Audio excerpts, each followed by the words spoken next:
Good afternoon, everyone. The committee will resume public hearings on Bill 26. The remainder of our presenters will each have 7 minutes for their presentation. The remaining 39 minutes of the time slot will be for questions from members of the committee. The time for questions will be broken down into 2 rounds of 6.5 minutes for the government members, 2 rounds of 6.5 minutes for the official opposition, and 2 rounds of 6.5 minutes for the third party.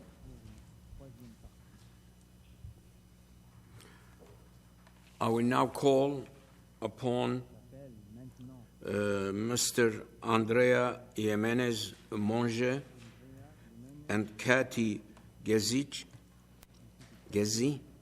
and Megan Emanuele. I think Megan will join us virtually. Okay. So we will start with Andrés. Good afternoon. The floor is yours. Good afternoon, and thank you for the opportunity to speak with you today. Ontario Nature has been proud to work alongside successive provincial governments for nearly a century to help strengthen Ontario's parks system, a legacy that supports local economies, outdoor recreation, and the nature experiences Ontarians value. Established in 1931, Ontario Nature is a conservation charity with a mission to protect wild species and wild spaces. Our 130,000 supporters come from communities across the province, urban, rural, northern, and southern. And our Nature Network's 150 member groups reflect the diversity of people who support, enjoy, and depend on Ontario's landscapes. Today, I'm here to speak in support of Bill 26 and to offer practical suggestions that strengthen it while keeping Ontario open for adventure, open for nature connection, and open for future generations. Our suggestions stay firmly rooted in ecological integrity, the foundational purpose of Ontario's park system. Ontario Nature has a long and rich history with Ontario's parks and conservation reserve system. We first proposed establishing such a system in 1935. In 1954, the Ontario Parks Act was passed, building on collaborative work by many partners, including Ontario Nature. In 1983, Ontario Nature's campaign contributed to the creation of 155 new parks, totaling more than 2 million hectares. In 1997, with World Wildlife Fund, Canada, and Wildlands League, we formed the Partnership for Public Lands, securing a commitment to protect 2.4 million hectares across 378 new parks and conservation reserves. In 2006, we helped shape the Provincial Parks and Conservation Reserves Act, the act that guides us today. I highlight this history to demonstrate that Ontario Nature's work has always been grounded in collaboration with governments of all political stripes and the importance of our park system to our members and supporters. Ontario Nature supports any effort to expand our provincial park system in a way that maintains ecological integrity and respects Indigenous rights. We see Bill 26 as an opportunity to strengthen Ontario's leadership in conservation while improving access to nature for families across the province. Any expansion should be paired with the resources needed to manage and maintain ecological integrity. Investing in stewardship upfront protects taxpayer assets, reduces long-term costs, and ensures our parks remain safe and well-maintained destinations for recreation and tourism. We enthusiastically support access to nature in our communities through the securement of public land and its effective management. Urban parks offer newcomers, young families, and seniors accessible outdoor spaces right in their communities, and strengthen Ontario's appeal as one of the most desirable places in Canada to build a life or grow a family. This was my case. On the adventure class parks, we support the concept so long as, quote, maintenance of ecological integrity, quote, remains the first priority as required under Section 3.1 of the Provincial Parks and Conservation Reserves Act. Ecological integrity is the shared anchor, and recreational uses should complement, not risk that purpose. However, we request an amendment or clarity added to ensure that no existing provincial parks are reclassified as adventure class. Existing parks were classified following Indigenous engagement and community input for specific objectives. Maintaining those classifications protects ecological outcomes, honors earlier commitments, and provides certainty for local communities and Indigenous partners. We also caution against including motorized recreation, snowmobiles, and all-terrain vehicles as core objectives of adventure class parks. In many landscapes, these uses are incompatible with maintaining ecological integrity and with the Pan-Canadian standard for protected areas. Where motorized recreation is appropriate, it should continue to be planned through established tools like land use planning, designated trails, and regional processes, rather than expanding into sensitive areas. Clear direction today prevents conflict and enforcement issues later. Provincial parks and conservation reserves should remain places where low-impact recreation limits ecological disturbance. As long as management decisions remain with Ontario Park staff, supported by monitoring and enforcement, ecological and recreational needs can be balanced. This aligns with Ontario's practical common sense approach to park management. Finally, we request removing the amendment adding, quote, 9, such other classes of parks as may be prescribed by the regulations. Quote, with the addition of urban and adventure classes, there are now 8 classifications. Any further classes should be added through amendments to the Act itself to maintain transparency and ensure full public and Indigenous participation. Removing this clause provides clarity for municipalities, industries, and communities. With these 2 amendments, 1, no existing parks reclassified as adventure class, and 2, removal of the clause allowing additional classification by regulation, Ontario Nature supports this bill.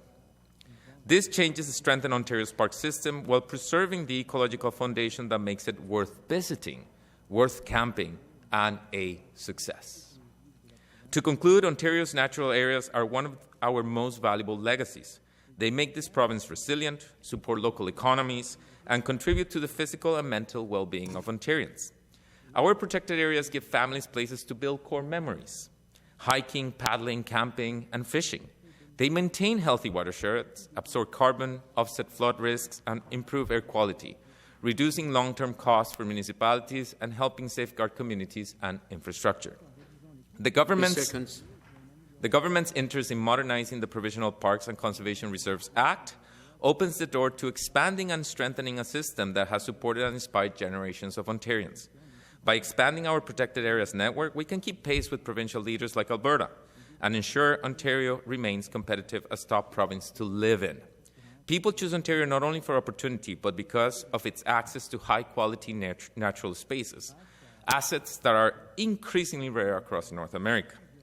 Ontario Nature was pleased to see... Your time is up. We move to our second witness. I would like to call upon Kathy Gezi. I am not sure if I spelled your last name properly. It's pronounced Gate C, like at the airport. Oh, okay. Okay. Right. Okay, go ahead. You have 7 minutes. Thank you. To conclude your presentation. Thank you. Good afternoon, Mr. Chair and committee members. My name is Kathy Gatesy, and I'm a member of GASP, Grandmothers Acting to Save the Planet. But we are not just grandmothers. We are people of all ages. We are a climate action group with over 160 members across Ontario, and we've been active in the province since 2019. Thank you for this opportunity to speak to you today about Bill 26, the Provincial Parks and Conservation Reserves Amendment Act 2025. Currently, our research shows that Ontario has 340 provincial parks and 295 conservation reserves. This sounds like a lot, and we agree with the government that there is a need for even more. We support the amendments in Bill 26 that increase and create urban parks. These urban parks will benefit the physical and mental health of Ontarians, people who may not otherwise have the means to enjoy the outdoors. We stipulate, however, that both of the proposed categories of park, urban and adventure, adhere to the mission of all provincial parks, which say they must be, quote, managed to maintain ecological integrity and preserve for future generations, end quote. We believe parks must not be established or created from existing parks or conservation reserves. On October 21, 25, in the Legislative Assembly, Mr. Dowie here, MPP for Windsor-Tecumseh, said that, quote, for decades, Ontario's provincial parks have offered places of rest, reflection, and true renewal, and they are part of who we are, end quote. We couldn't agree more with Mr. Dowie and feel that this should be a guiding principle to any amendments made to the Provincial Parks and Conservation Reserve Act. We believe that Bill 26, as it is written now, falls short of these goals. Bill 26 should be amended to make its intentions transparent to residents, and it must be rigorous in its protection of delicate ecosystem. The public needs to be made aware of proposed amendments, their impact, and the criteria used to determine how these new parks will be established. Ontarians deserve transparency and accountability from their government, and the proposed changes are concerning. Phrases in the Act, such as in Section 8, that say, quote, may or may not require alterations to the natural environment, end quote, are ambiguous and worrisome. We would like to see some changes, and we have five suggested amendments. First, we would like to suggest that there be real protection and increased funding for the expansion of existing and creating new wilderness parks. Second, we recommend that Bill 26 be amended to include mandatory environmental assessments that include an ecological inventory of endangered species, significant wetlands, and delicate ecosystems, and that these analyses be taken into account to aid park classification. Third, we would like to recommend that any provincial park classified as of November 1 of this year as wilderness, nature reserve, natural environment, waterway, or recreation remain as such and not be reclassified as adventure or urban park. Fourth, adventure parks, and we quote Tyler Watt, MPP from Nepean, when he spoke in the Legislative Assembly on October 1st, regarding Section 8 of Bill 26, introduces, quote, high-impact recreational use without clearly defining where, how, or under what safeguards those activities will be permitted, end quote. That's from Mr. Watt. Will these adventure parks be privately owned? What is the business case for adventure parks? How will environmental assessments be applied? What criteria will be used to create these new categories of parks? These questions require answered and must be clarified within the bill. And our fifth and final suggestion for an amendment, Bill 26 on page 2 in the explanatory note listed as item B states that, quote, the bill also authorizes the Lieutenant Governor in Council to make regulations, add new classes of provincial parks, and specify objectives for parks, end quotes. We feel any decisions made regarding new park classification should be transparent and go through the legislature. Let's keep democracy alive. In conclusion, we can all agree that provincial parks are necessary and that there is a need for more. We must ensure that our existing parks and conservation reserves stay whole and their categorization remains the same. In a province the size of Ontario, surely we can find other land other than our cherished provincial parks and conservation reserves where we can relocate urban adventure parks. We must protect more natural spaces in Ontario for the benefit of Ontarians now, for our grandchildren, and for future generations. Thank you. Thank you. We move to our third witness. Megan Emmanuel will join us virtually. Megan, go ahead. The floor is yours. Thank you. My name is Megan Emanuel, and I speak to this committee just as a concerned citizen about this bill, which will grant the provincial government the authority to reclassify Crown land into two additional types of parks classes. These classifications would grant the provincial government the ability to impose further regulations, such as the requirement of a permit to access land, and also the restrictions in regard to camping, foraging, hunting, and exploring altogether. There are already currently restrictions surrounding the use of Crown land to ensure the safety of the people who use it and also the plants and animals. So this seems, at least from just a person's perspective, I guess, as government overreach, which is threatening to restrict the use of land that all Ontarians enjoy right now.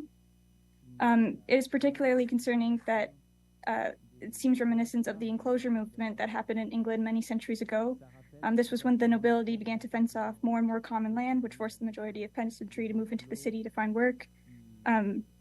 While this is not obviously the exact situation happening right now, it's nevertheless concerning when a government seeks to further control access to common spaces, especially when there's already measures in place to ensure the safety of the people using it and the wildlife. Personally, I do not see any benefit for this for any Canadians, except for more regulation and more restriction. There's a freedom that comes with Crown lands that parks do not afford. Parks are much more regulated and create greater restrictions and barriers to those who use the land, especially in terms of camping and exploring. And this takes away also from community stewardship and transfers it to government stewardship, and deprives the opportunities of citizens to form deeper relations to the land and nature in their areas. I'm also concerned as to what areas of Crown land will be reclassified. It's, at least I couldn't find it say anywhere what specific locations were being considered, but I suspect it's land closest to those living in the GTA and Southern Ontario, more broadly, where most Ontarians live. So this classification would essentially bar most Canadians from accessing Crown land and force them into going only to parks. And as I mentioned before, parks have far greater restrictions. I'm also unclear why it's at this time the government is deciding to impose greater restrictions on Canadians, when it seems that this is the time Canadians are asking more than ever to have their freedoms to move across the land respected.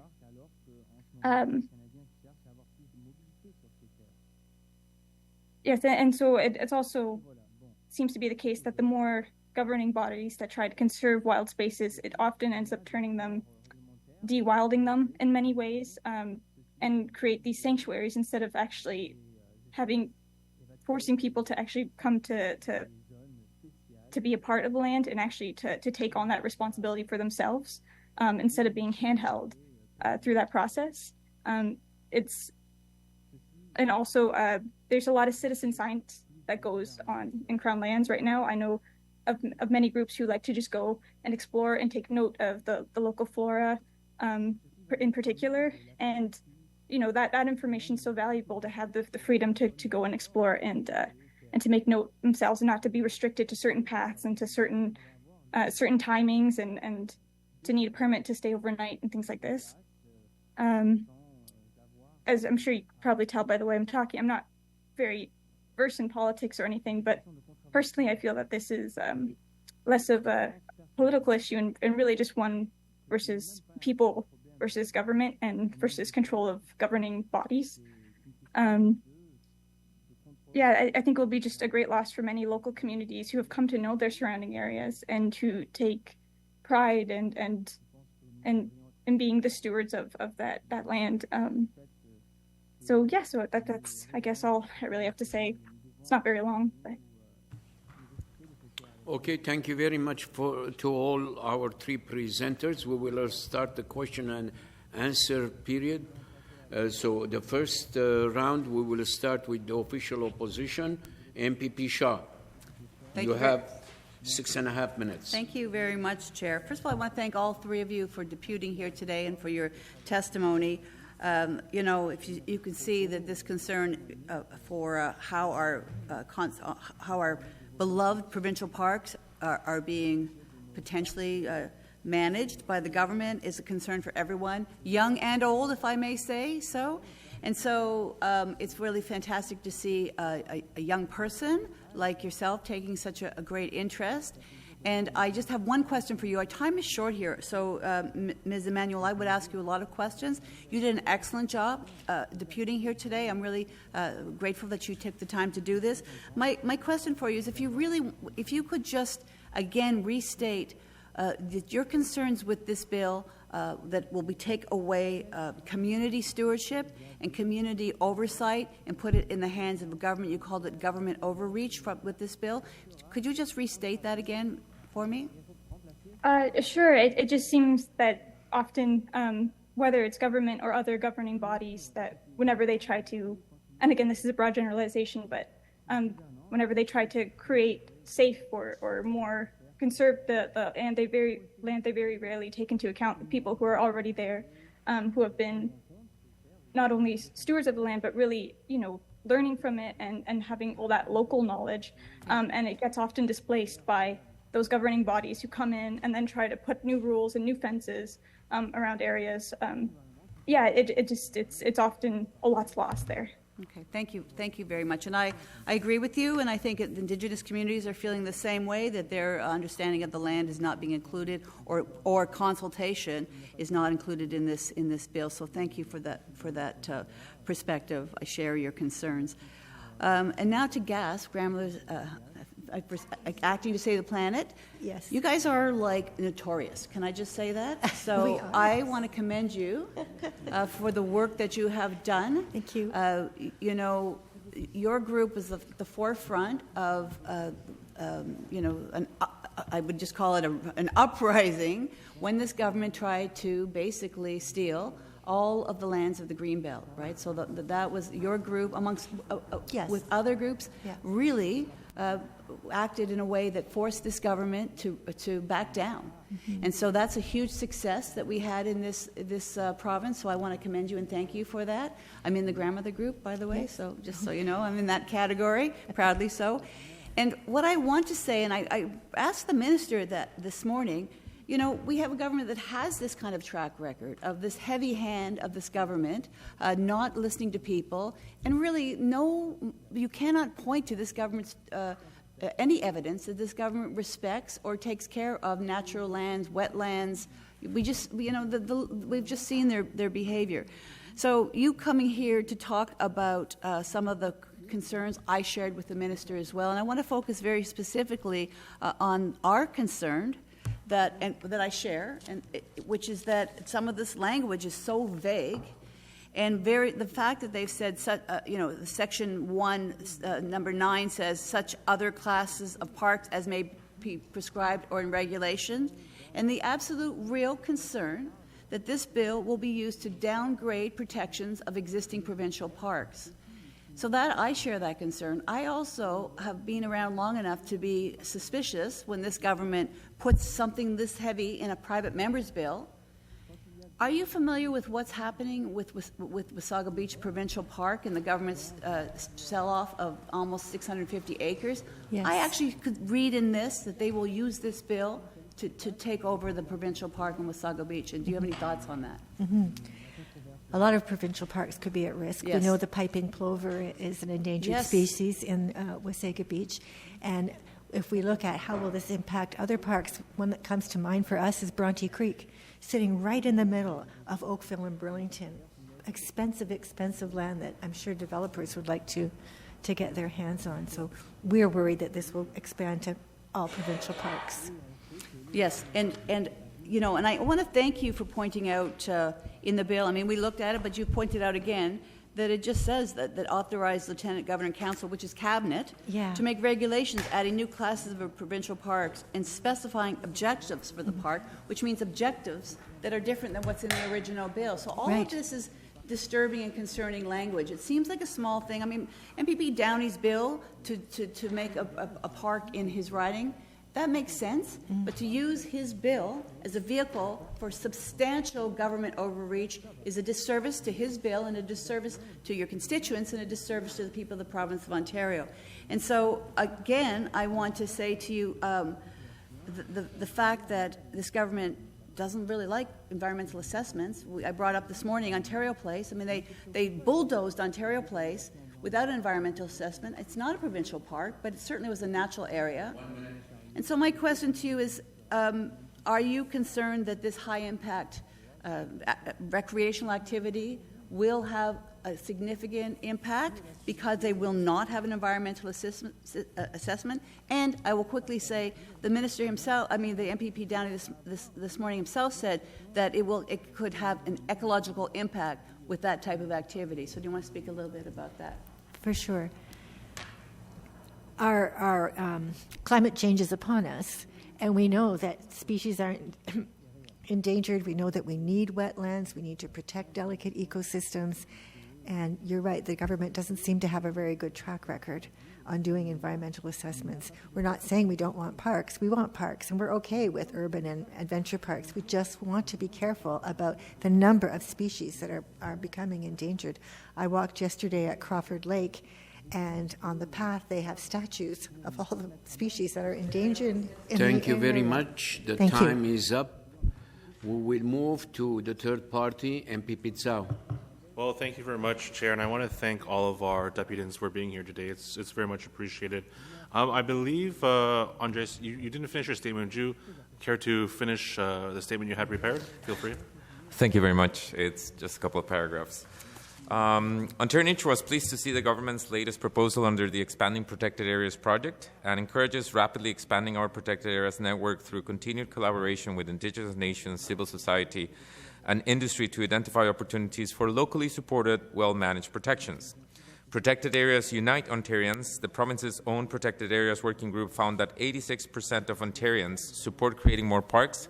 People see parks as part of what makes Ontario home, places to birdwatch, find medicinal plants, hunt, fish, camp, hike, and pass traditions on to their children. Nature is part of who we are as Canadians. Protecting it is a commitment to the prosperity, health, and long-term well-being of this province. Thank you so much, and thank you, MP Pizzao. You're welcome. So I took a few notes when you were speaking, and I noticed that you raised some concerns, which I kind of touched on earlier, and I wanted to get your opinion. So you mentioned that ecological integrity and Indigenous rights is an important factor when you're looking at this work, and please feel free to join in as well. Do you believe that this bill includes enough ability for Indigenous groups to be consulted when creating these parks? I believe it has been stated that some of the language of the bill can be, it's not decisive enough in certain cases with words like may, and that's why we suggest the two amendments that we think are very important. That includes not reclassifying any of the existing protected areas, as there were conversations, discussions, agreements, and empowerment of people over these areas, and having that clarity and certainty is absolutely critical as we move forward.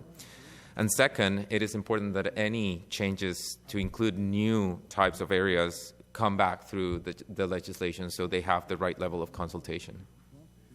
And Ms. Gatesy or Ms. Emmanuel, do you have anything to add as well to that issue? I know I saw your head nodding, that's why. Sorry? I saw your head nodding, so I wanted to, if you had a thought on that.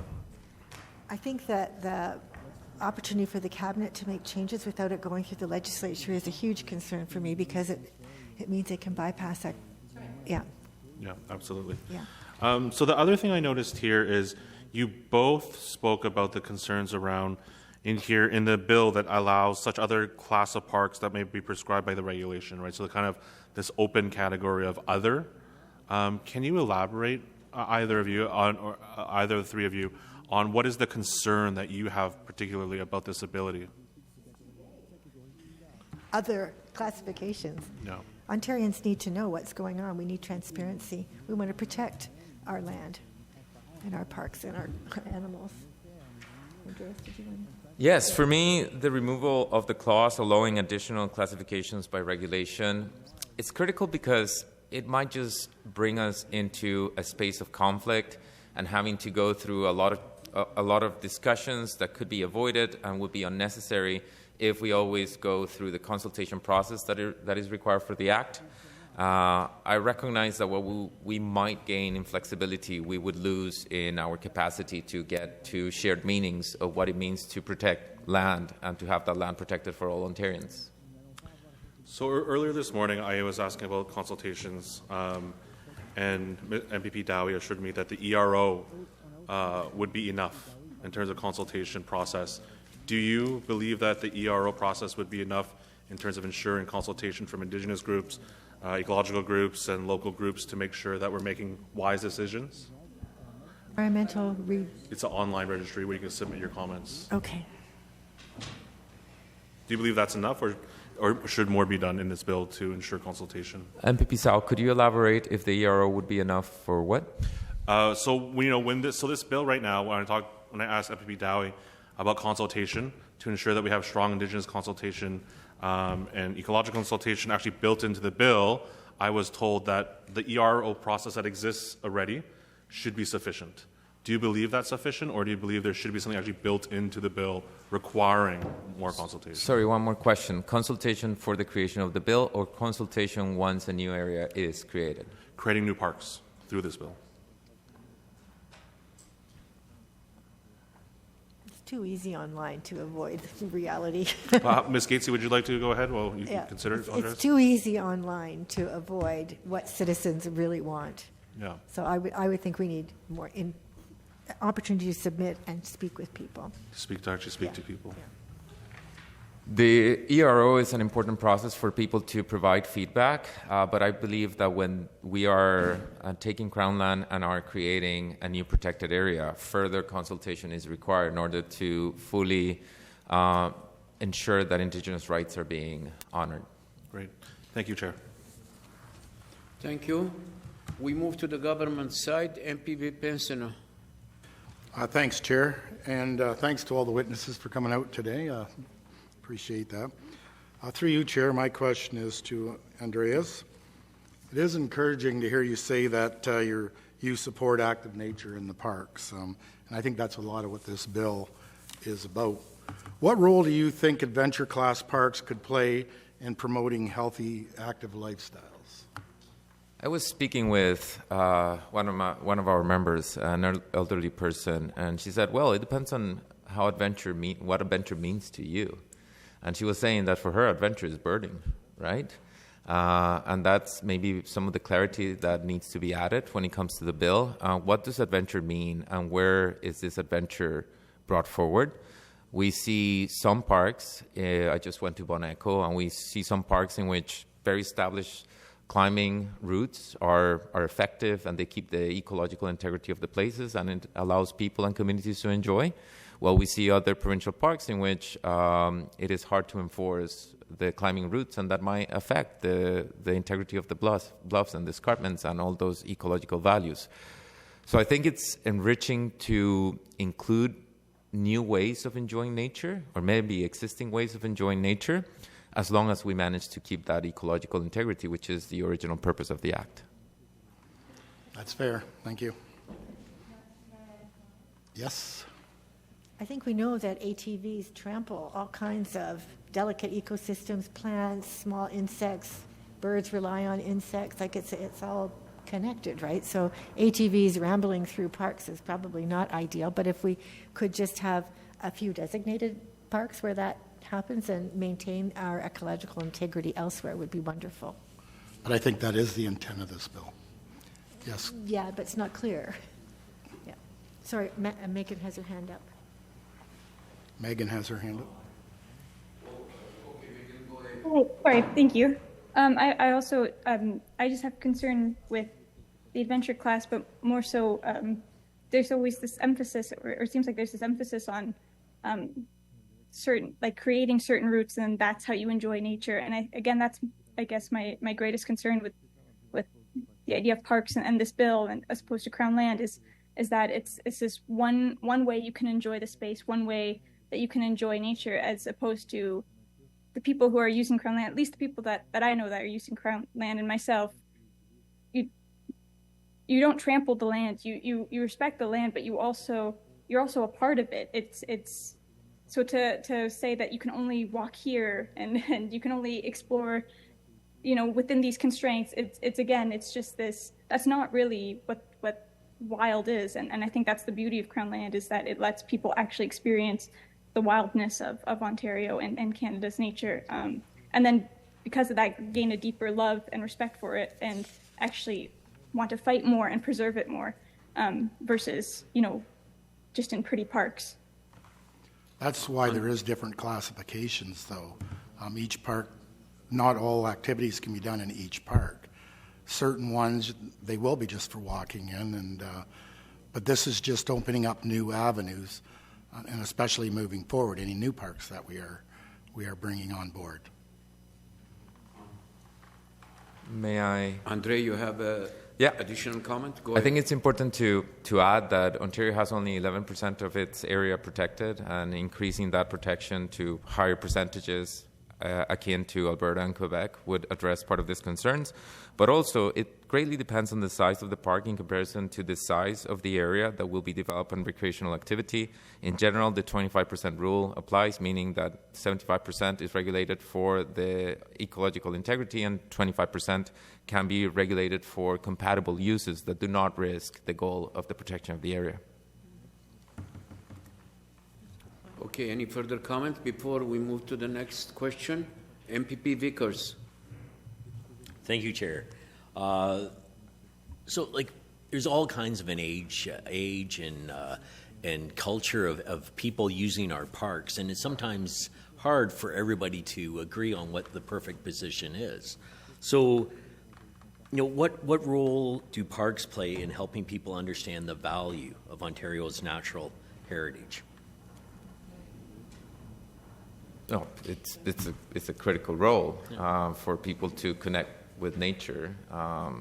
Many of my critical discoveries of nature in this province since I got here 9 winters ago has happened on provincial parks, but also in places that, as our other witness was saying, that are not protected. But this is part of those options available for folks and for people.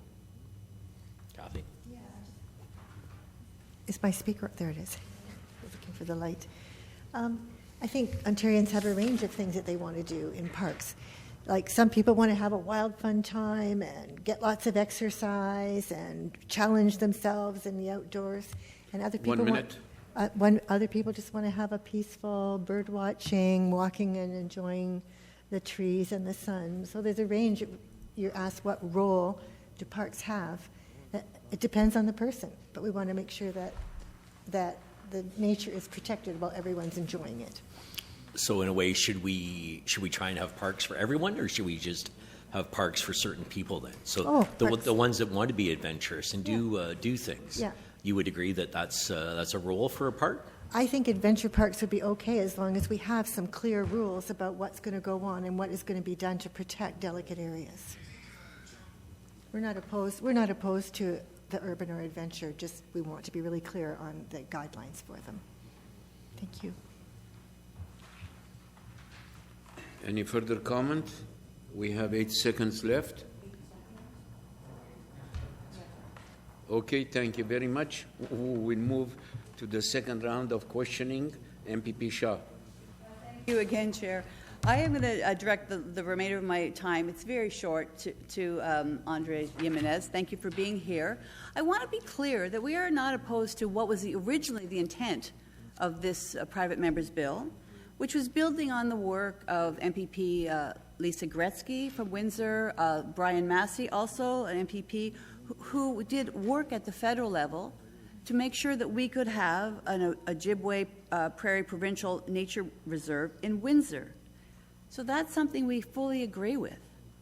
Members of our party supported that and did a lot of the groundwork to make that a reality, so that Mr. Dowie's bill could be before us. But we are concerned that this bill is being used essentially as a Trojan horse to do what is a good piece of work, which is to establish this National Urban Park. But they're slipping in, as this government does, a lot of latitude to allow them to potentially downgrade the protections that already exist, concentrate all the power in the minister's office or the cabinet's office to change designations of parks or to make designations. And so my question to you is, I mean, you raise these concerns and we share these concerns, and my question to you is, what do you think that this government will accept your amendment, which is to take out these vague and controversial pieces of this bill so that we can wholeheartedly embrace what was originally a sound and transparent motion on behalf of the PC government? Thank you, MPP Shaw. I am very familiar with the Friends of Ojibwe Park, who are a nature network group for Ontario Nature. I've visited the park. It's been such a wonderful experience, and I hope we get to see that park come to life. It will be incredible for all of Ontario and for Windsor, who is doing such amazing things. As I stated during my intervention, I cannot speak for what the government, or I cannot speak for the government, but it is, in our opinion, absolutely necessary to eliminate the possibility of existing parks to be reclassified for this bill to be stronger, and also removing the clause on allowing additional classification by regulation, and make it very clear that whatever park gets created, it will support the purpose of the original act. That has been good. It has supported so many people's experience with nature, and that's why 86% of Ontarians want parks, because they enjoy them and they benefit from them. And this is the thing. If you don't keep the ecological integrity of the park, then it's not a place that you want to go to, because you wouldn't be able to have the experiences that you have. Mm-hmm. That's why you go to the park, because you'll see a Canada warbler, or you see medicinal plants, or you're going to be quiet and enjoy nature. So thank you for that, and I would appreciate seeing what language you would use for an amendment that we could move. We could move either third party or official opposition. We'd be happy to have a look at that and move it on your behalf. But what I would also like to add, I know that Ontario Nature has done phenomenal work. One of the things that you spoke out against, or your organization, spoke out against, were the changes in Bill 5 that would significantly water down, in fact, eliminate the Endangered Species Act. And my concern is that with that as an overriding backdrop to this provincial parks bill, that this will also impact the many endangered species and habitats that are in our parks, provincial parks and reserves across the province. So can you just speak a little bit about if you have concerns about the downgrading of protections for for endangered species in and around provincial parks? So I'm going to start with the second part of that question. Ontario Nature has come to this committee and has spoken to all of you about our concerns with Bill 5, and we've made it absolutely clear that we are in opposition of Bill 5 and that we are in opposition of the watering down of the species at risk legislation. I like to understand nature as a totality.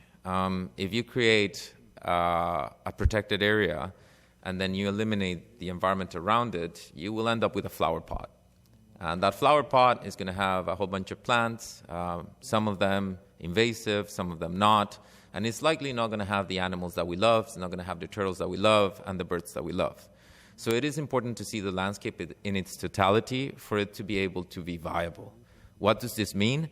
That the impacts of the disappearance of species at risk in the province will impact how many species at risk are in these protected areas that we love. So a short answer will be that every time we look at legislation, we need to look at it in tandem with other legislation and what are the effects that is generating. 1 minute. And when it comes to the language, as I mentioned, we would like to see point 9 eliminated. And we would like to add a provision that no existing parks will be reclassified as adventure parks.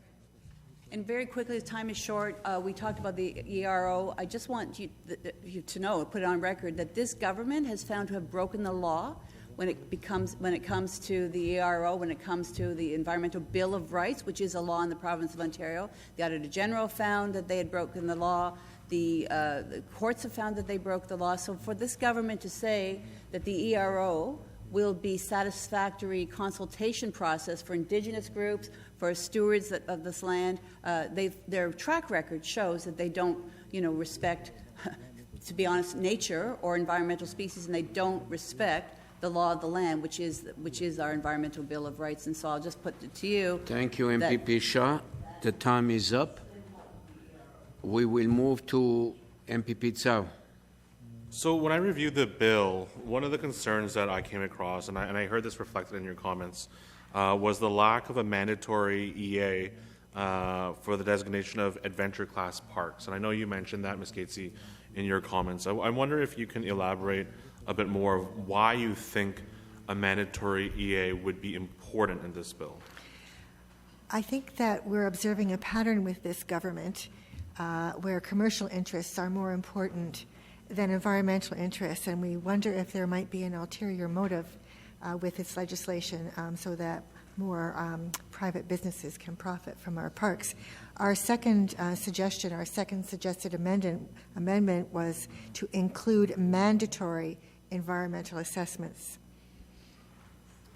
So looking at kind of the track record of the government, whether it be on Bill 5 or its disastrous moves on the Greenbelt, and now we have a bill that could possibly allow reclassification of existing parks, additional classes by regulation, really these kind of sweeping powers. I mean, in theory, we all support additional parks. Yes. But it's these kind of vague statements that gives it these sweeping powers that are concerning. So given this government's past history, would you trust the government to act properly if given these powers through this bill? No, that's the whole reason we're here, is we want to have more clarification about what is planned, and we want that in the legislation. Why be mean? It's a huge province. Yeah, exactly. Yeah. Andrés, would you like to comment? Yes, I think it's important to say that as long as the management and planning decisions remain with Ontario Parks, that is absolutely critical. It's also important to remember that in 2020, the Auditor General reported that Ontario Parks is under-resourced, citing a lack of staff for park planning and ecological monitoring impact its ability to protect natural areas. Particularly in Southern Ontario, we know there are a lot of competing pressures on our natural areas and a significant need for nature-based recreation. That is real. Given the resource challenges at Ontario Parks, we are aware of concerns at many provincial parks that raise questions about the effective implementation of the Act. It is important that if we take on more provincial protected areas, we make sure that we can see them as healthy places for all of us to go visit and enjoy. Yeah, and Megan, did you have anything that you'd like to add? Feel free. Go ahead, Megan. Oh, I think she's still muted. Try again. Oh, thank you. I suppose, I guess, maybe this might be kind of, I guess, a little shifting, but my concern really with the parks in general is that, I mean, even Andrés just said right now that, parks, Ontario Parks, I think you just said, is experiencing low staffing to help implement, I don't know the exact phrasing, but basically to help manage the parks, is my understanding. But again, there's so many just citizens, just normal people who are going on Crown land, who are really taking it upon themselves. Like, there's a lot of grassroots, amazing community movements that are happening and that don't get recognized because we're not formal organizations, and we're just friends and family going out and caring for the land.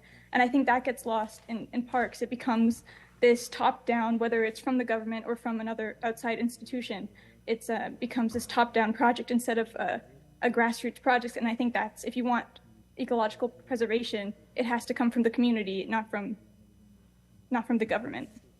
Great. Yeah, please go ahead. I think on that note, it's important to have a good starting point to commit to implement and invest in the Ontario Biodiversity Strategy, which has been collaboratively developed by experts across the province to support all these grassroots groups to care for biodiversity as a whole in the province. But also, Ontario Nature and 40 other organizations submitted budget recommendations in May, asking the Government of Ontario to invest in nature to the tune of $230 million per year for the next 4 years, which would match Quebec's annual investment in their nature strategy. This is perfectly reasonable, given the size of Ontario's economy relative to Quebec's. Yeah, go ahead, Megan. Sorry, just again, with all due respect, all this money is probably just going to go to bureaucracy. Again, it's really just, I don't know. It comes from people doing their own caring for the land from themselves, and I think again this committee for the most part is really blind to a lot of what's going on. Excuse me, on kind of the local level, and just like the really small groups that are out here. In the Halton region alone, I can think of a handful of groups that just go out and, yeah, these spaces are so important to us. And so it's not just that it's these new classes of parks, it's this idea that the Crown land itself is in jeopardy. Thank you, Chair. Thank you, MPP Tsao. We move to the government side. MPP Gallagher-Murphy. Thank you, Chair, and through you to Megan. Thank you very much, Megan, for joining us here today. And I've got a couple of questions for you based on a lot of your deputation today. My question would be, have you ever visited a provincial park in Ontario? And if so, which one would you say is your favorite provincial park, and why? Honestly, probably Bronte Creek Park, just because when I was a kid, we would drive there.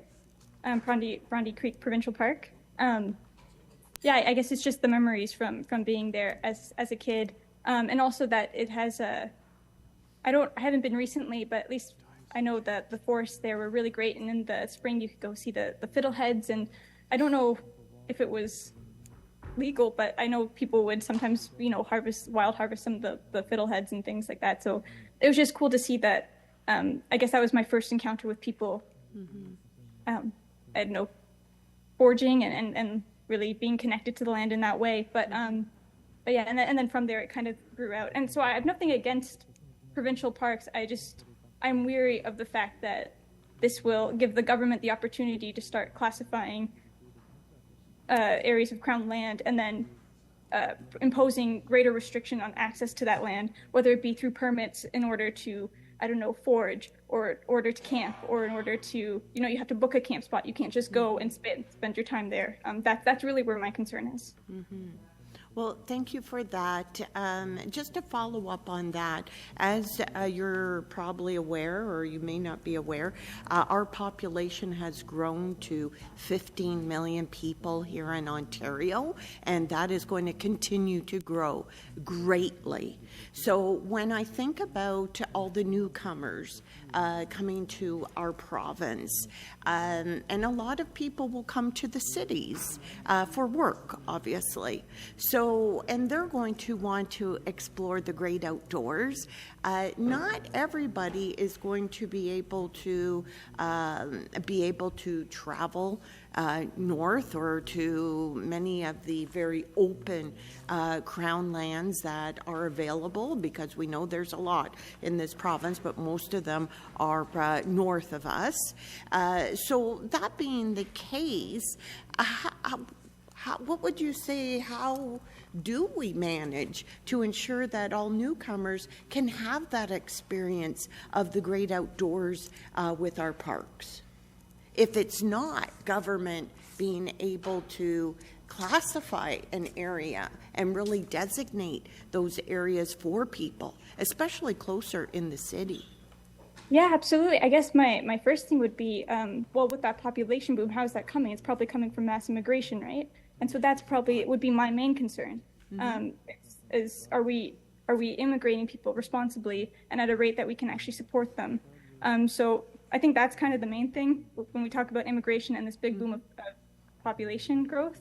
But just in parks, there's lots of parks in general. Again, I don't have anything against parks per se. My issue is I distrust the government and its use of redesignating this Crown land. That's kind of what it boils down to, and Thank you. Thank you, Megan. And my next question would be for Andrés.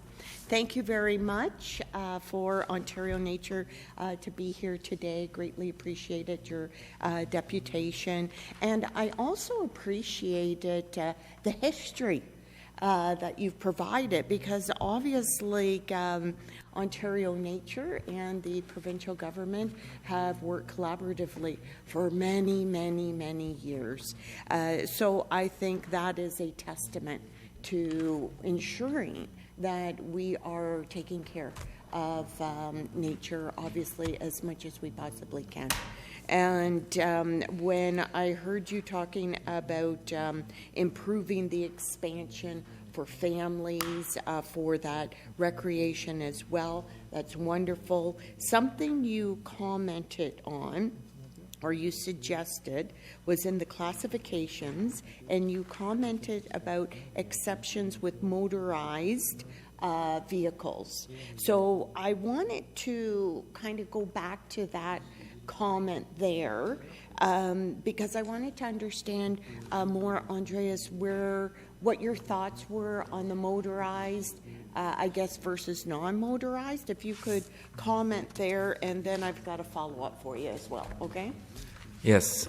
In general, vehicles in very wild areas, depending where they are, they will be damaging for wildlife, of course. You can go to Tommy Thompson Park during the spring, and you will see snakes, and you will see young birds that are killed by bikes. When you see some provincial areas where there's salamander crossing, you could also see them dead. So when it comes to the use of vehicles, and motorized vehicles have the addition of the noise that they produce that can mask the sounds of birds, I would say that it's always a case-by-case basis, and a 25 to 75% ratio has guided a lot of the decisions in a worldwide arena, and also can guide them here. So doesn't it make sense that we plan accordingly then? Absolutely. Perfect, thank you.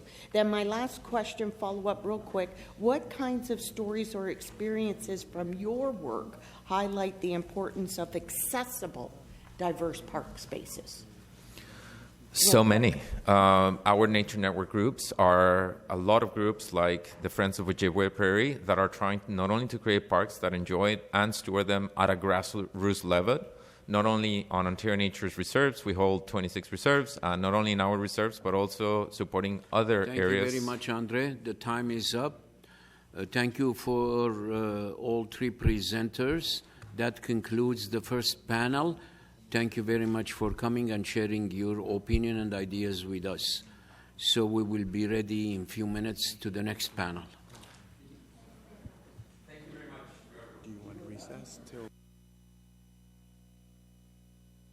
For 5 minutes.